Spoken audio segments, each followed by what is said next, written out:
आप सभी को नमस्कार। मैं Aditya Tiwari, assistant professor RCT Bhilai, आपका इस पाठ्यक्रम का सह समन्वयक हूँ। आशा है आप अच्छे होंगे। ऑपरेटिंग सिस्टम के इस मैसिव ओपन ऑनलाइन पाठ्यक्रम में आप सभी का स्वागत है। आज हम जानेंगे ऑपरेटिंग सिस्टम के मूल्यांकन के बारे में। ऑपरेटिंग सिस्टम का इतिहास। ऑपरेटिंग सिस्टम एक सिस्टम प्रोग्राम है जो कंप्यूटिंग सिस्टम और अंतिम उपयोगकर्ता के बीच एक इंटरफेस के रूप में कार्य करता है। ऑपरेटिंग सिस्टम एक ऐसा वातावरण बनाते हैं जहां उपयोगकर्ता यानी कि यूज़र्स कोई भी प्रोग्राम चला सकता है या सॉफ्टवेयर या एप्लीकेशन के साथ आरामदायक और सुव्यवस्थित तरीके से संचार कर सकता है। इसके अलावा ऑपरेटिंग सिस्टम एक सॉफ्टवेयर प्रोग्राम है जो एप्लीकेशन प्रोग्राम, सॉफ्टवेयर संसाधनों और कंप्यूटर हार्डवेयर के निष्पादन का प्रबंधन और नियंत्रण करता है। ये सॉफ्टवेयर हार्डवेयर संसाधन जैसे फाइल प्रबंधन, मेमोरी प्रबंधन, इनपुट आउटपुट और कई परिधियां उपकरणों जैसे डिस्क ड्राइव, प्रिंटर आदि को प्रबंधित करने में भी मदद करता है। ये लोकप्रिय ऑपरेटिंग सिस्टम जैसे कि Linux operating system, Windows operating system, Mac operating system जिसका उपयोग हम लोग एप्पल के सेट्स में देखते हैं, एप्पल के लैपटॉप्स में देखते हैं, Mac operating system, VMS operating system, OS 400 आदि जैसे ऑपरेटिंग सिस्टम का हम आज के समय में उपयोग कर रहे हैं। ऑपरेटिंग सिस्टम के विकास की आवश्यकता। सर्वप्रथम हमको जानना होगा हमें इसकी ज़रूरत क्यों पड़ी। इसका सबसे महत्वपूर्ण कारण है हार्डवेयर अपग्रेड। आपने देखा होगा जब आप नए मोबाइल फ़ोन्स लेते हैं तो लगा उसमें नए नए वर्जन्स के आपके पास मोबाइल फ़ोन्स आते हैं। हर किसी का हार्डवेयर में अलग अलग समीकरण होते हैं। किसी का प्रोसेसर कुछ होता है, कि कंपनी का प्रोसेसर होता है, किसी के प्रोसेसर में कुछ वर्जन्स होते हैं और भी बहुत सारी रैम, रोम, बहुत सारी चीज़ें जो रहती हैं सभी मोबाइल सिस्टम्स में अलग अलग होती हैं। इनका लगातार ही अपग्रेडेशन चलता रहता है। मार्केट में आपका नया फ़ोन आता है तभी बिकता है जब उसमें कुछ अपग्रेड होकर चीज़ें आती हैं। बट जो उसमें OS है, हमारे OS सभी प्रकार के मोबाइल सिस्टम में अच्छे से काम करें, पूरी फैसिलिटी उसमें प्रोवाइड करें, अच्छे से उसमें वर्क करें, तो उस हार्डवेयर को चलाने के लिए हमें ज़रूरत पड़ती है किसकी? एक अच्छे ऑपरेटिंग सिस्टम की। सो हार्डवेयर अपग्रेड और नए प्रकार के हार्डवेयर के अनुकूल होना चाहिए, ये सर्वप्रथम कारण है। दूसरा, नई सेवाएं प्रदान करनी चाहिए। जैसे कि आपने मोबाइल फ़ोन लिया, आपने परचेज़ किया, अचानक से ऑपरेटिंग सिस्टम में कुछ नए फीचर्स उसमें आते हैं। अब नए फीचर्स के लिए आप नया फ़ोन तो नहीं लेंगे। उसी फ़ोन में यदि हमारे पास सेवाएं अपने आप ही उपलब्ध हो जाएं या अपने आप को अपग्रेड कर लें, हमारे पास आपने देखा होगा जब आप एक मोबाइल लेते हैं, उस मोबाइल में लेने के बाद आपके पास काफ़ी बार मैसेजेस आते हैं कि अब इसको अपग्रेड कर लीजिए। तो सेम मोबाइल को आप उसके मदद से आप अपने आप को अपग्रेड कर लेते हैं, अपने फ़ोन को अपग्रेड कर लेते हैं। जैसे आज के समय में काफ़ी अच्छे AI फ़ोन्स आ रहे हैं। AI की मदद से उनके काफ़ी अच्छे फीचर्स क्वालिटी अपने आप में सुधरती जाती है और इम्प्रूव होते चले जाती है। जैसे कि आपकी कैमरा क्वालिटी, जैसे कि कुछ मैसेजेस क्वालिटी, कम्युनिकेशन क्वालिटी, ये सब की जो सुविधाएं हैं वो अपने आप निरंतर नए वर्जन के साथ सेवाएं जो होती हैं अपने आप में परिवर्तित और यूज़र फ्रेंडली होते चले जाती हैं। सुधार, किसी भी OS में खराबी आ जाना, OS जैसे ही ख़राब हुआ उसे हम तुरंत उसमें ठीक कर सकें, उस हार्डवेयर के लिए सपोर्ट में बना सकें, ये हमारा प्रयास होना चाहिए। नियमित आधार पर OS को बदलने की आवश्यकता, इसके डिज़ाइन पर कुछ आवश्यकताएं लगती हैं, जैसे कि स्वच्छ इंटरफेस, क्लीन इंटरफेस। जो उपयोग करता है यानी कि यूज़र्स जब वो किसी सिस्टम या मोबाइल या लैपटॉप किसी से भी अपने आप को जोड़ता है तो उसका जो इंटरफेस होना चाहिए वो बहुत फ्रेंडली होना चाहिए, काफ़ी दोस्ताना व्यवहार होना चाहिए कि वो आराम से उसके इंटरफेस से कनेक्ट होके उसके बाकी सब एप्लीकेशंस को, उसकी सब चीज़ों को वो आसानी से उसका उपयोग कर सके। वो यूज़र के लिए या व्यक्ति के लिए, उपयोगकर्ता के लिए कठिन नहीं होना चाहिए। जितना वो क्लीन रहेगा उतना आसानी होगी उस सिस्टम को चलाने के लिए। तो आपका हर एक सिस्टम जो होना चाहिए उसका जो ओएस होना चाहिए वो स्वच्छ यानी कि क्लीन इंटरफेस के साथ साथ मॉड्यूलर निर्माण के लायक भी होना चाहिए। मॉड्यूलर यानी कि नई चीज़ों के साथ, नई तकनीकों के साथ उसका निरंतर परिवर्तन लाना, निरंतर अपग्रेड होना। तो वो जो सिस्टम होना चाहिए वो क्लीन इंटरफेस के साथ मॉड्यूलर भी होना चाहिए। अब हम जानेंगे ऑपरेटिंग सिस्टम के कार्य के बारे में। सबसे पहला कार्य है और सबसे महत्वपूर्ण जगह है प्रोसेसर प्रबंधन, जिसको हम लोग बोलते हैं प्रोसेसर मैनेजमेंट। सबसे सिस्टम का सबसे यदि इम्पोर्टेंट फीचर कुछ है तो वो है प्रोसेसर। प्रोसेसर जैसे कि आपका दिमाग, दिमाग आपका चल रहा है, पूरे मनुष्य का दिमाग चल रहा है तो पूरा शरीर चल रहा है। वैसे ही आपके मोबाइल सिस्टम का या लैपटॉप का, किसी भी इलेक्ट्रॉनिक्स आइटम का प्रोसेसर बहुत अच्छा है। जितना वो अच्छा रहेगा, जितना अपग्रेड होगा, जितना नए वर्जन के साथ होगा, उसके प्रोसेसिंग करने की क्षमता उतनी अच्छी होगी। दूसरा आता है एक संसाधन प्रबंधक के रूप में कार्य करें। पूरा जो सिस्टम है एक बहुत अच्छा वातावरण बनाए और पूरा मैनेजमेंट करते हुए उसको हर एक चीज़ों को, जितने भी उसके भाग हैं, सबको अच्छे से समन्वित होकर उसमें कार्य करें। स्मृति प्रबंधन, जिसका मतलब होता है इंग्लिश में मेमोरी मैनेजमेंट। हमारे पास रैम होती है, रोम होती है, हार्ड डिस्क होती है, एसएसडी होती है। ये सब जो होती हैं जहाँ पे हम अपने चीज़ों को क्या रखते हैं, स्टोर करते हैं। हमें मालूम है हम कंप्यूटर का उपयोग क्यों करते हैं। हमारा मेन काम इलेक्ट्रॉनिक्स का चीज़ों को अंदर रखना, चीज़ों को यूज़ करना, चीज़ों में चेंजेस करना, अपग्रेड करना और मेमोरी में उसको फीड करना। तो मेमोरी मैनेजमेंट से हम डेटा को लेते हैं, कुछ भी डेटा को यूज़ करते हैं और वापस डेटा को सेव करके वापस मेमोरी के अंदर सेव कर देते हैं। और ये सब यूज़ हम लोग रैम के थ्रू, बहुत सारी प्राइमरी मेमोरी, सेकेंडरी मेमोरी के थ्रू इसमें काम करते हैं। फाइल प्रबंधन, फाइल्स को आपको देखना, कोई मूवीज़ देखते हैं आप, कोई गाने सुनते हैं, सब फाइल के अंदर में आप उसको सुरक्षित रखते हैं। सुरक्षा डिवाइस प्रबंधन, सिक्योर डिवाइस मैनेजमेंट, आप जहाँ पे रख रहे हैं वो सिक्योर होना चाहिए। उसमें कोई भी आप चेंजेस जब तक आप ना चाहें, जब तक उसको सेव ना करें, जब तक कि उसमें कोई भी चेंजेस ना हो। इनपुट डिवाइस, आउटपुट डिवाइस, जितने भी आपके माउस है, कीबोर्ड हैं, आपके स्पीकर्स हैं, ये सब इनपुट आउटपुट डिवाइस में आते हैं। प्रिंटर हैं, सब इनपुट आउटपुट डिवाइस में आते हैं। तो समय समय पे आपके डिवाइस भी क्या हो, उस मेन सिस्टम से अच्छे से कनेक्ट हों, अच्छे से जुड़े रहें और वो उनका उपयोग आसानी से वो कर सकें। गतिरोध निवारण यानी कि डेडलॉक रिजोल्यूशन। हमारे पास कई बार सिचुएशंस आती हैं, समय आता है कि हम कुछ समस्याओं में फंस जाते हैं जब हम कुछ प्रोसेस को चलाते रहते हैं। वहाँ प्रोसेस जब समझ नहीं पाता तो वो डेडलॉक के केस में या गतिरोध के उसमें वातावरण में चला जाता है। वहाँ से हमको कैसे निकलना है, ये ऑपरेटिंग सिस्टम की मदद से हम आसानी से निकल सकते हैं। फिर आता है टाइम मैनेजमेंट यानी कि समय प्रबंधन। हमको सभी टाइप के जॉब्स में, जॉब यानी कि सब प्रकार के कार्य, बहुत सारे कार्य एक साथ हमारे चलते रहते हैं। उन सब कार्यों में हम समय निर्धारित करें, किस चीज़ को कितनी प्राथमिकता देनी है, फिर किसको कितना समय देना है, उसके अनुरूप उस पर हम लोग कार्य करें। सिस्टम सॉफ्टवेयर या हार्डवेयर के साथ समन्वय करें। एक ऑपरेटिंग सिस्टम का विकास। अब हम समझते हैं कि कैसे समय के साथ साथ ऑपरेटिंग सिस्टम का विकास होता गया, और यही हमारा प्रमुख उद्देश्य है, प्रमुख टॉपिक है हमारे इस आज की प्रेजेंटेशन का। अभी तक के जितना मैंने समझा एक सिस्टम के बारे में, और हमने पहले भी बात करी है अपने पीछे लेक्चर्स के बारे में भी, पीछे टॉपिक्स में भी, और आज मैंने आपको थोड़ा सा इसके बारे में समझाया। अब हम आते हैं इसके बारे में, कैसे एक सिस्टम का विकास हुआ, कैसे हम आगे बढ़ते चले गए। प्रारंभिक समय था, वो दौर था 1940 से 1950 तक के मध्य तक का, जब प्रारंभिक सिस्टम यानी कि सीरियल प्रोसेसिंग का सिस्टम आया। अभी मैं आपको आने वाले समय में सीरियल प्रोसेसिंग सिस्टम कैसे कार्य करता है उसके तकनीकी रूप के बारे में बताऊंगा। अभी इतना समझते हैं कि प्रारंभिक सिस्टम जो था 1940 से 1950 के बीच में आया। फिर आता है सरल बैच सिस्टम, ये दशक था 1960 का।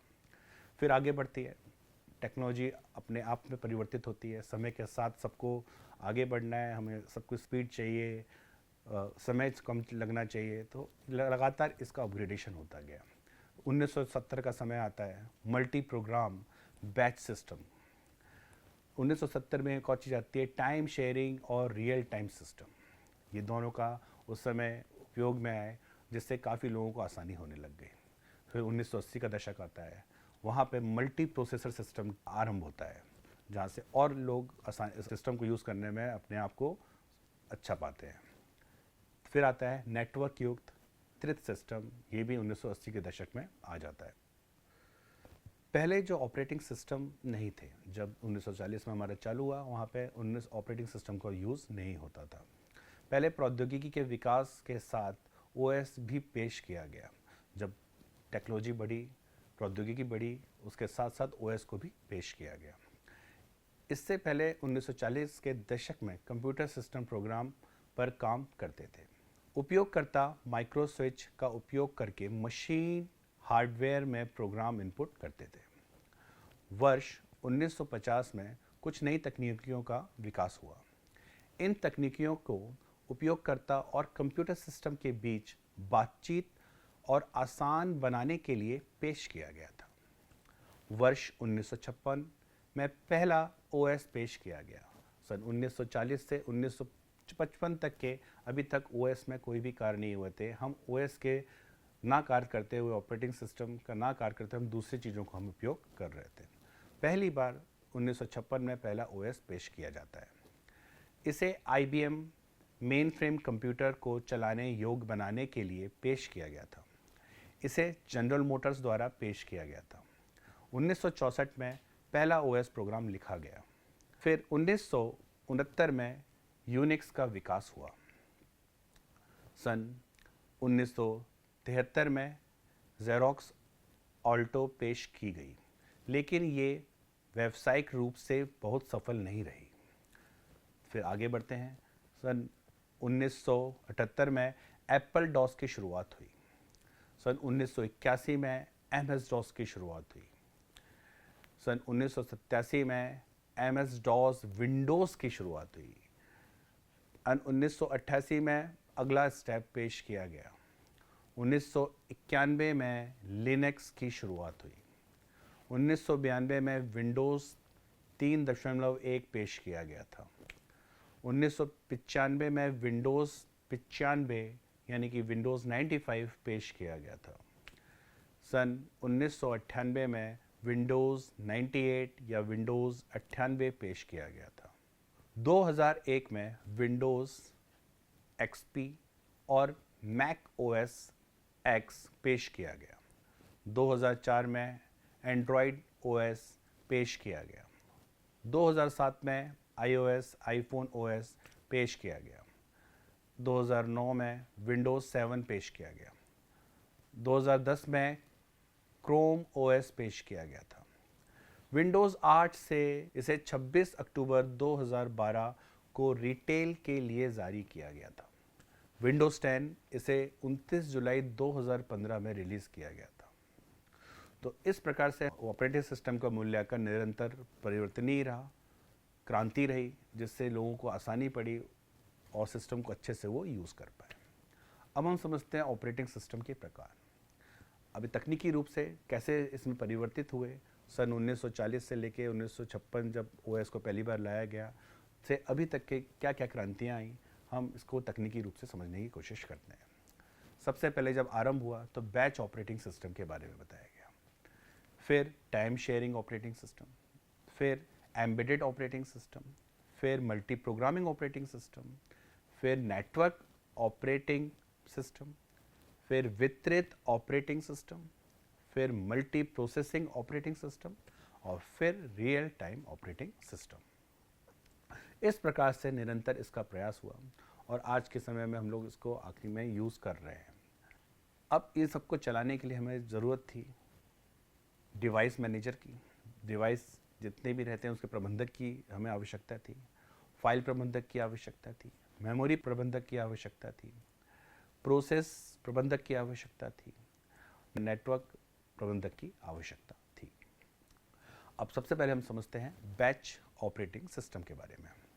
बैच ऑपरेटिंग सिस्टम में उपयोगकर्ता और कंप्यूटर के बीच कोई सीधी संपर्क नहीं होता है, इसलिए उपयोगकर्ता को कार्य तैयार करने और ऑफलाइन मोड को पंच कार्ड या पेपर टेप या चुंबकीय टेप में सहेजने की आवश्यकता है।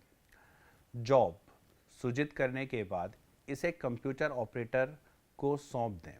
फिर ऑपरेटर B2, B3 और B4 अलग अलग बैचेस जैसे समान प्रकार के बैचों और शॉर्ट करता है या बनाता है। अब कंप्यूटर ऑपरेटर एक एक करके कार्यों को निष्पादित करता है। करने के लिए भी सीपीयू के बैच सबमिट करता है। सीपीयू यानी कि सेंट्रल प्रोसेसिंग यूनिट।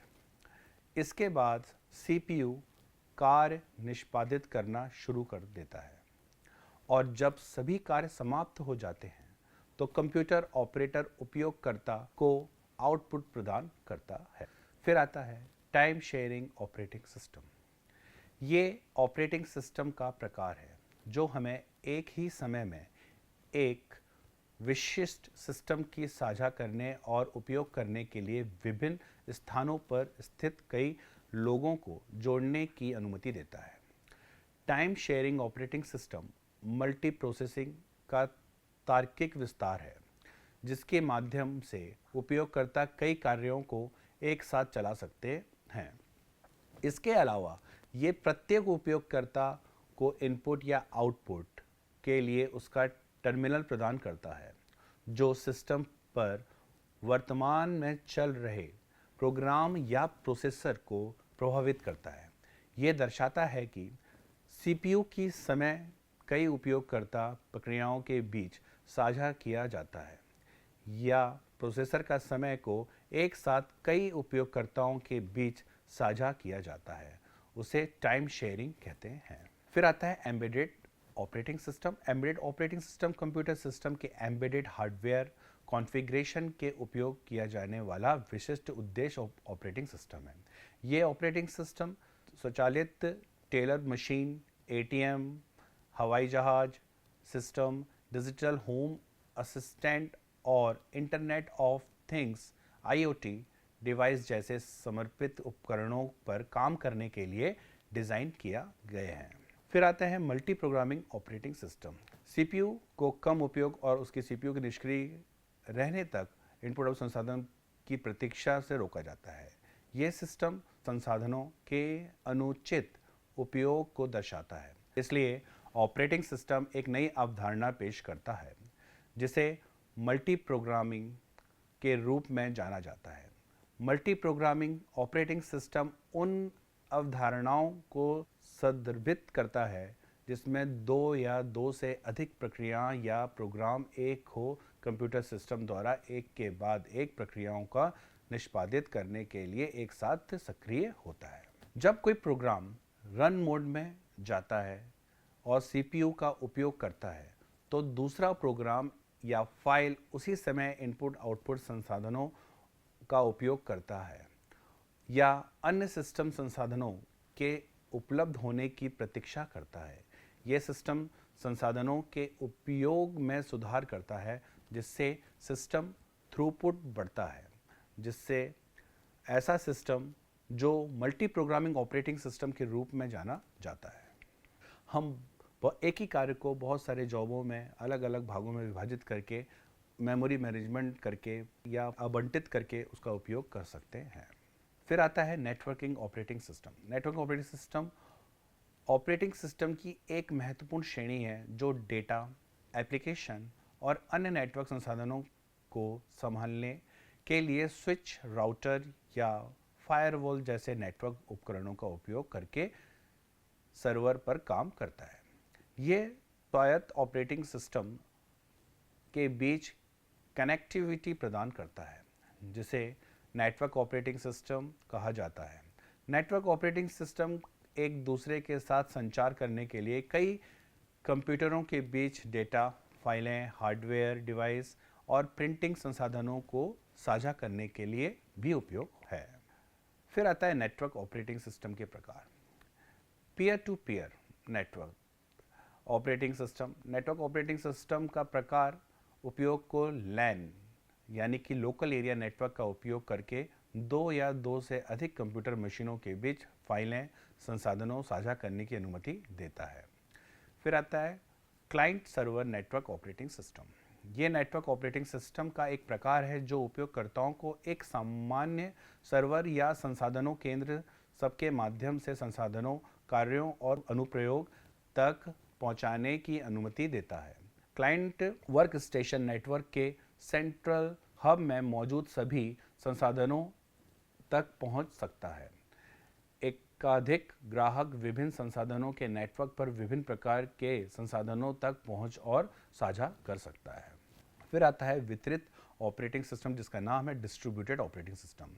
एक वितरित ऑपरेटिंग सिस्टम एक ऐसा वातावरण प्रदान करता है जिससे कई स्वतंत्र सीपीयू या प्रोसेसर भौतिक रूप से अलग कंप्यूटेशनल नोड्स के माध्यम से एक दूसरे के साथ संचार करते हैं। प्रत्येक नोड में विशिष्ट सॉफ्टवेयर होता है जो वैश्विक समग्र ऑपरेटिंग सिस्टम के साथ संचार करता है। वितरित प्रणाली की आसानी के साथ प्रोग्राम या डेवलपर कंप्यूटेशनल कार्यों को निष्पादित करता है और एक सामान्य लक्ष्य प्राप्त करने के लिए किसी भी ऑपरेटिंग सिस्टम और संसाधनों तक आसानी से पहुंच सकते हैं। ये एक नेटवर्क ऑपरेटिंग सिस्टम का विचार करने जो नेटवर्क पर अन्य उपयोगकर्ताओं के साथ संचार करने के लिए उच्च स्तर पर कनेक्टिविटी की सुविधा प्रदान करता है। फिर आता है मल्टी प्रोसेसिंग ऑपरेटिंग सिस्टम। ये ऑपरेटिंग सिस्टम का प्रकार है जो एक ही कंप्यूटर सिस्टम में दो या दो से अधिक सेंट्रल प्रोसेसिंग यूनिट का उपयोग करने की संदर्भित करता है। हालांकि इन मल्टी प्रोसेसर सिस्टम का समांतर ऑपरेटिंग सिस्टम का उपयोग कंप्यूटर सिस्टम की क्षमता बढ़ाने के लिए किया जाता है। मल्टी प्रोसेसर सिस्टम का उपयोग के साथ वे सीपीयू में प्रक्रिया या प्रोग्राम और संसाधन प्रबंधक के समवर्ती निष्पादन के लिए कंप्यूटर बस, घड़ी, मेमोरी और इनपुट या आउटपुट डिवाइस साझा करते हैं। फिर आता है real time operating system. Real time operating system एक महत्वपूर्ण प्रकार की ऑपरेटिंग सिस्टम है जिसका उपयोग अनुप्रयोगों के लिए सेवाएं और डेटा प्रोसेसिंग संसाधन प्रदान करने के लिए किया जाता है, जिससे इनपुट, आउटपुट और प्रोसेस करने की प्रतिक्रिया देने के लिए आवश्यक समय अंतराल बिना किसी देरी के रियल टाइम सिस्टम में इतना छोटा होना चाहिए। उदाहरण के लिए एक स्वचालित कार वाली वास्तविक जीवन स्थितियां में निर्देशित समय देरी के भीतर कार्यों को पूरा करने के लिए तत्काल प्रतिक्रिया की आवश्यकता होती है। इसलिए ये एक एम्बेडेड सिस्टम हथियार प्रणाली, रोबोट, वैज्ञानिक अनुसंधानों के प्रयोग एवं विभिन्न वास्तविक समय की वस्तुओं के लिए एक वास्तविक समय और ऑपरेटिंग सिस्टम तेज और उत्तरदायी होना चाहिए। रियल टाइम ऑपरेटिंग सिस्टम के प्रकार। Hardware real time system. इस प्रकार के ऑपरेटिंग सिस्टम का उपयोग महत्वपूर्ण कार्यों को निर्धारित कर सीमा के भीतर पूरा करने के लिए किया जाता है। दूसरा है सॉफ्टवेयर रियल टाइम सिस्टम। ये एक प्रतिधात्मक प्रणाली है जो ऑपरेटिंग सिस्टम द्वारा सॉफ्टवेयर और हार्डवेयर संसाधनों की देरी को स्वीकार कर सकती है।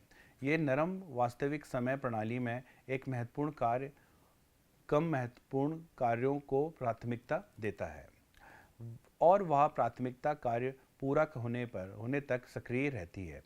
साथ ही किसी विशिष्ट कार्यों के लिए एक समय सीमा निर्धारित की जाती है जो स्वीकार आगे के कार्यों के लिए कम समय की देरी से सक्षम बनाती है। उदाहरण के लिए कंप्यूटर, ऑडियो या वीडियो, आभासी वास्तविकता, आरक्षण प्रणाली, समुद्र के नीचे जैसी परियोजनाएं आदि। अब हम जानेंगे जनरेशन या ऑपरेटिंग सिस्टम की पीढ़ियों के बारे में। पहली पीढ़ी जैसे मैंने बताया 1940 से 1950 के दशक तक थी। 1940 में जब पहला इलेक्ट्रॉनिक कंप्यूटर विकसित किया गया तो उसे बिना किसी ऑपरेटिंग सिस्टम के बनाया गया था। शुरुआती समय में उपयोगकर्ताओं के पास कंप्यूटर मशीन तक पूरी पहुंच होती थी और वे प्रत्येक कार्यों के लिए पूर्ण मशीन भाषा में एक प्रोग्राम लिखते थे। कंप्यूटर निर्माण के दौरान प्रोग्रामर केवल सरल गणितीय गणनाएं ही निष्पादित और हल कर सकता था और इस गणना के लिए किसी ऑपरेटिंग सिस्टम की आवश्यकता नहीं होती थी, जैसे कि कैलकुलेटर। फिर दशक चेंज हुआ। 1955 से 1965 के बीच में पहला ऑपरेटिंग सिस्टम 1950 के दशक में शुरुआत में बनाया गया था और इसे GMOS के नाम से जाना जाता था। जनरल मोटर्स ने IBM कंप्यूटर के लिए OS विकसित किया था। दूसरी पीढ़ी या ऑपरेटिंग सिस्टम के single stream batch processing system पर निर्धारित था, क्योंकि यह सभी समान जॉब को समूहों को बैचों में एकत्र करता है और फिर इस मशीन में सभी नौकरियां या जॉब को पूरी करने के लिए पंच कार्ड का उपयोग करके जॉब को ऑपरेटिंग सिस्टम में सबमिट करता है। प्रत्येक कार्य में पूरा होने पर या तो सामान्य रूप से या असामान्य रूप से नियंत्रण का ऑपरेटिंग सिस्टम में स्थानांतरित किया जाता है, जिसे एक कार्य पूरा करने के बाद साफ किया जाता है और फिर पढ़ना जारी रखता है और पंच कार्ड के अगला कार्य शुरू करता है। उसके बाद नई मशीनों को मेन फ्रेम कहा जाने लगा, तो बहुत बड़ी थी और पेशेवर ऑपरेटरों द्वारा उपयोग की जाती थी। फिर तीसरी पीढ़ी 1965 से 1980 के बीच में के दौरान ऑपरेटिंग सिस्टम डिज़ाइन का एक ऑपरेटिंग सिस्टम विकसित करने में बहुत सक्षम थे, जो मल्टी प्रोग्रामिंग नामक एक ही कंप्यूटर प्रोग्राम एक साथ कई कार्यों कर सकते थे। मल्टी प्रोग्रामिंग की शुरुआत ऑपरेटिंग सिस्टम के विकसित करने के बहुत महत्वपूर्ण भूमिका निभाती है, और जो एक सीपीयू को एक ही समय में कंप्यूटर पर अलग अलग कार्यों करके हर समय व्यस्त करने की अनुमति देती है। तीसरी पीढ़ी के दौरान 1961 में DP1 के साथ मिनी कंप्यूटर की अभूतपूर्व वृद्धि का एक नया दौर शुरू हुआ। ये PDP चौथी पीढ़ी में पर्सनल कंप्यूटर के निर्माण की ओर ले जा रही थी। फिर आता है फोर्थ जनरेशन, जिसमें हम लोग आज की डेट में हैं। 1980 से लगातार इसमें परिवर्तन होते चले जा रहे हैं, पर अभी हम लोग कह सकते हैं कि अभी हमारा जो जनरेशन है फोर्थ जनरेशन है। ऑपरेटिंग सिस्टम की चौथी पीढ़ी पर्सनल कंप्यूटर के विकास के संबंधित है। हालांकि पर्सनल कंप्यूटर तीसरी पीढ़ी में विकसित किए गए मिनी कंप्यूटर में समान है। उस समय पर्सनल कंप्यूटर की कीमत बहुत आर्थिक थी, बहुत महंगी थी। मिनी कंप्यूटर की लागत ही छोटा सा अंश था। पर्सनल कंप्यूटर बनाने से संबंधित एक प्रमुख कारक माइक्रोसॉफ्ट और विंडोज़ ऑपरेटिंग सिस्टम का जन्म हुआ था। माइक्रोसॉफ्ट ने 1975 या 1975 में ओएस पेश करने के बाद बिल गेट्स और पॉल एलन के पास पर्सनल कंप्यूटर को अगले स्तर पर ले जाने का सपना था। इसलिए इन्होंने 1981 में MS-DOS की शुरुआत की। हालांकि व्यक्ति के लिए इसके गुण आदेशों के समझना बहुत ही कठिन था। आज विंडोज़ सबसे लोकप्रिय और सबसे अधिक इस्तेमाल की जाने वाला ऑपरेटिंग सिस्टम तकनीकी बन गई है। और फिर विंडोज़ में विभिन्न ऑपरेटिंग सिस्टम जैसे कि विंडोज़ 95, विंडोज़ 98, विंडोज़ XP और नवीनतम ऑपरेटिंग सिस्टम विंडोज़ 7 जारी किए गए। वर्तमान में अधिकांश विंडोज़ उपयोगकर्ता विंडोज़ 10 ऑपरेटिंग सिस्टम का उपयोग करते हैं। विंडोज़ ऑपरेटिंग सिस्टम के अलावा एप्पल 1980 के दशक में निर्मित एक और लोकप्रिय ऑपरेटिंग सिस्टम है, और इस ऑपरेटिंग सिस्टम को एप्पल के सह संस्थापक स्टीव जॉब्स द्वारा विकसित किया गया था। उन्होंने ऑपरेटिंग सिस्टम का नाम मैकिन्टोश ओएस का मैक ओएस रखा। तकनीकी रूप से ऑपरेटिंग सिस्टम का विकास स्तर सर्वप्रथम सीरियल प्रोसेसिंग, उसके बाद बैच प्रोसेसिंग, फिर मल्टी प्रोग्रामिंग, फिर समय साझाकरण प्रणाली यानी कि टाइम शेयरिंग सिस्टम, फिर उसके बाद पैरेलल प्रोसेसिंग सिस्टम, फिर वितरित प्रणाली यानी डिस्ट्रीब्यूटेड सिस्टम, और फिर आखिरी में रियल टाइम ऑपरेटिंग सिस्टम। अब बात करते हैं ऑपरेटिंग सिस्टम की कार्यक्षमता के विकास में। सबसे प्रथम आता है बैच जॉब प्रोसेसिंग। इसमें फाइलों, input output devices, secondary memory के प्रबंधक का उपयोग किया गया। फिर मल्टी प्रोग्रामिंग, अनेक कार्यक्रमों के लिए संसाधन प्रबंधक और साझाकरण किया गया। अर्थ एक साथ कार्यक्रम निष्पादन किया गया। फिर आता है सिंगल यूज़र ऑपरेटिंग सिस्टम। फिर आता है टाइम शेयरिंग सिस्टम, जिसमें टर्मिनलों के माध्यम से एक साथ जुड़े हुए कई उपयोगकर्ताओं का प्रबंधन किया गया। उचित संसाधन प्रबंधन, CPU शेड्यूलिंग, स्पूलिंग, पारस्परिक बहिष्करण का भी उपयोग किया गया। फिर रियल टाइम सिस्टम के अंदर में समय महत्वपूर्ण प्रक्रियाओं का प्रबंधन, विश्वसनीयता और उपलब्धता के संबंध में उच्च आवश्यकताएं। तो इस प्रकार हर दशक से दशक हमारे परिवर्तन होते चले गए। ऑपरेटिंग सिस्टम का मूल्यांकन के रूप में हमने काफ़ी कुछ समझा। अब हम समझते हैं जो आज के डेट में मार्केट में अवेलेबल है, जैसे कि मेन फ्रेम सिस्टम। आपने उदाहरण के तौर पे IBM OS 360 के रूप में मेन फ्रेम सिस्टम को जाना जाता है। ZOS के रूप में मेन फ्रेम सिस्टम को जाना जाता है।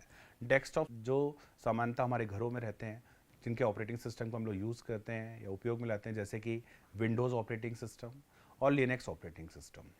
फिर आते हैं मल्टी प्रोसेसर सिस्टम, जिसके अंदर उदाहरण के तौर पे लिनक्स, विंडोज़ और यूनिक्स भी आते हैं। फिर आते हैं डिस्ट्रीब्यूटेड सिस्टम, उदाहरण के तौर पे लिनक्स और विंडोज़। उसके बाद आते हैं clustered system.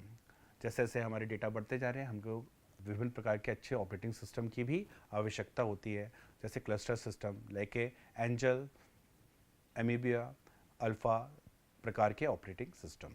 Kernel real time operating system, उदाहरण के तौर पे VxWorks, QNS, RT। Linux handheld system, उदाहरण के तौर पे सिम्बियन ऑपरेटिंग सिस्टम या Palm operating system. Windows CE Linux system. तो एक ऑपरेटिंग सिस्टम का विकास हार्डवेयर उपकरण ये सब चीज़ों में किया गया। अब हम समझते हैं प्रारंभिक प्रणालियों के लक्षण या कैरेक्टरिस्टिक ऑफ ऑपरेटिंग सिस्टम। प्रारंभिक सॉफ्टवेयर, असेंबलर, सामान्य पुस्तकालय, फिर सब रूटीन्स जैसे कि IO, input output, floating points, device driver, compiler, linker. पर्याप्त मात्रा में सेटअप समय की आवश्यकता है। अत्यंत धीमी इनपुट आउटपुट डिवाइसेस, बहुत कम CPU का उपयोग, लेकिन कंप्यूटर बहुत सुरक्षित था। तो पहले के समय जब सब चीज़ें थी पर कंप्यूटर बहुत सुरक्षित था, पर ये सब की क्या थी, हमारे पास कमियां भी थी और ये कैरेक्टरिस्टिक्स भी थी। अब हम पहुंचते हैं निष्कर्ष के बारे में। आज के इस PPT से जो हम निष्कर्ष निकालते हैं इस टॉपिक के बारे में जो आपको मैंने बताया, ऑपरेटिंग सिस्टम के विकास को सरल बैच प्रोसेसिंग सिस्टम से लेकर परिष्कृत मल्टीटास्किंग और ग्राफिकल यूज़र इंटरफेस तक महत्वपूर्ण तकनीकी प्रगति द्वारा चिन्हित किया गया, ये हमारा मेन उद्देश्य था, महत्वपूर्ण उद्देश्य था इस आज के इस टॉपिक के लिए। तो इससे आप, उम्मीद करता हूँ आपको समझ में आया होगा मूल्यांकन, ऑपरेटिंग सिस्टम का मूल्यांकन कैसे कैसे समय के साथ ये चेंज हुआ, परिवर्तित हुआ और कैसे हमारे लिए काफ़ी आरामदायक हुआ। मैं उम्मीद करता हूँ आज का विषय आपको अच्छे से समझ में आया होगा। अब फिर से मिलते हैं अगले नए टॉपिक के साथ।